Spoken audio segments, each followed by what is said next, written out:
Teman-teman, kita lanjutkan sedikit lagi. Kemarin kita sudah bahas pengantar dari partnership, apa itu partnership, kemudian definisinya, bagaimana pembentukan, dan sampai juga pembagian keuntungan ya.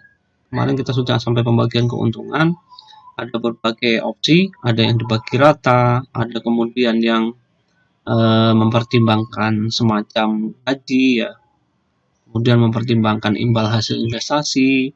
Nah, sayangnya kemarin itu di video sebelumnya kita belum mendiskusikan ya, yang kita asumsikan bahwa perusahaan itu selalu untung. Jadi pembagian keuntungan. Jangan lupa yang namanya bisnis itu selalu ada untung rugi.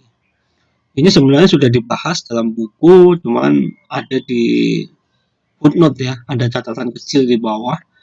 Jadi memang kalau buku akuntansi itu harus dibaca secara mendetail, tidak cukup teman-teman hanya mempelajari slide-slide-nya saja. Nah, ini untuk memperjelas, saya tambahkan ya, jadi case yang biar lebih real. Kalau kemarin kita membahas hanya pembagian keuntungan, nah bagaimana kalau perusahaan itu, sebentar, kemarin keuntungannya ternyata lebih dari allowance, baik untuk salary maupun interest. Kemudian di case kedua, net income-nya itu lebih kecil dibandingkan allowance. Nah, yang ini saya paparkan dalam video ini case kalau allowance-nya itu melebihi dari kebutuhan untuk membayar allowance, baik gaji maupun investment. Ini mohon maaf saya masih salah ketik di judulnya ya, harusnya allowance exceed net loss. Kita ilustrasikan ya, jadi kan asumsi yang sama, ada salary dan interest allowance dengan cara yang sama dari sebelumnya, cuman kondisinya sekarang perusahaan itu menderita kerugian 50.000. Nah, dalam kasus ini jumlah yang dikurangkan dari total allowance, yaitu salary dan interest, akan menjadi disebut kelebihan allowance terhadap loss. Kalau kemarin excess of allowance over net income. Nah, ini karena loss, berarti dia lebihnya tunjangan dari kerugian. Nah, sebagaimana keuntungan, kerugian pun harus ditanggung oleh si pemilik perusahaan ya. Cara baginya sebenarnya sama, karena kemarin itu sebenarnya bukan kriteria pembagian keuntungan saja, tapi juga kriteria pembagian untung rugi gitu. Jadi kalau untung dibagi, rugi juga dibagi gitu. Kecuali misalnya ada di partnership agreement itu ada klausul khusus, yang kemarin ada yang non aktif partner ya, yang pasif partner itu bisa saja dia hanya mendapatkan interest allowance saja. Jadi kalau rugi nggak menanggung kerugian, bisa saja diatur seperti itu. Tapi itu cukup kompleks. Jadi kita asumsikan di partnership agreement kesepakatannya sama, pembagian keuntungan dan pembagian kerugiannya sama. Jadi urutannya dibagi untuk salary terlebih dahulu, kemudian memperhitungkan interest atau return on investment-nya masing-masing partner. Nah, kemudian sisanya baru dibagi dua. Nah, ini case-nya kan rugi ya. Kalau case rugi gimana ya? Sama, kita hitung dulu salary dan interest allowance-nya dulu. Baru kemudian nanti ruginya berapa totalnya, itu yang dibagi sesuai rasio yang disepakati. Kita lihat contohnya ya. Jadi yang atas, bagian Stone dan Mills ini persis sama dengan sebelumnya. Jadi salary allowance untuk 1 tahun Stone ini 60.000, sementara Mills 48.000, total 108.000.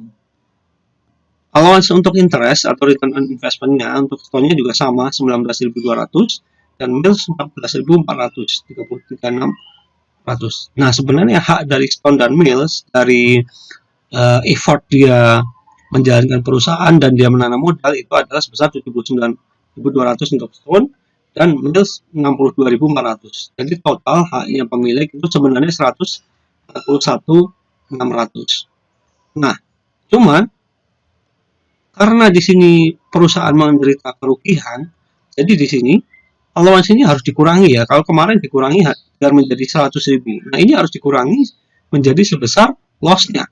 Loss-nya adalah 50.000. 50.000 itu jangan lupa dia kena loss, jadi saya kasih tanda kurung artinya negatif ya. Ini bisa saja minus, tapi saya pilih kurung biar lebih jelas. Negatif 50.000. Nah, 141.000 dikurangi berapa dan jadi 50.000. Nah, pengurangnya adalah 191.600.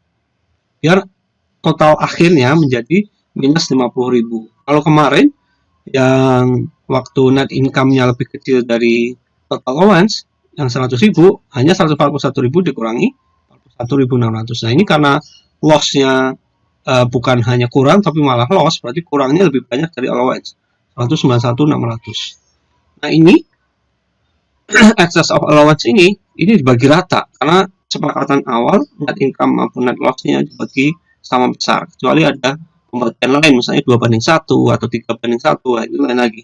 Nah, untuk menyederhanakan contohnya ini dibagi sama besar, 191.600 dibagi 2, 95.800, 95.800.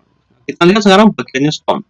Bagiannya Stone dia seharusnya menerima allowance itu 79.200, cuman karena ada distribusi kerugian jadi 79.200 dikurangi 95.800, ketemu 16.000. Nah, minus ya. Ini jadi si Stone ini bukan mendapat bagian tapi malah minus. Bagaimana dengan Mills? Mills ini 62.400 kemudian dikurangi distribusi kerugian 62 dikurangi 95.800, ketemunya minus 33.400. Nah, ini kalau seperti ini, kalau ada kerugian seperti ini, penyelesaiannya seperti apa? Nah, penyelesaiannya adalah kalau bisa saja ini tetap perusahaan tetap berjalan ya, tidak ada loss seperti ini, cuman ini pada saat di closing entries ini 16.600, ini mengurangi capitalnya si Stone, yang ini juga mengurangi Mills, jadi tidak menambah. Kalau kemarin net income, kalau di closing entry income summary-nya kan menambah masing-masing, karena ini net loss berarti dia mengurangi masing-masing kapitalnya, jadi kapitalnya didebitkan sebesar 16.600. Di sini meskipun loss, bagiannya Stone ini tetap lebih besar dibandingkan bagiannya Mills, meskipun angkanya lebih besar ya, tapi karena negatif jadi si Mills ini menanggung lebih banyak karena di sini allowance-nya lebih besar Stone. Oke, ini sedikit tambahan ya terkait distribusi keuntungan dan kerugian. Mudah-mudahan cukup jelas. Mari kita lanjutkan dengan latihan terlebih dahulu biar makin jelas ya. Terima kasih.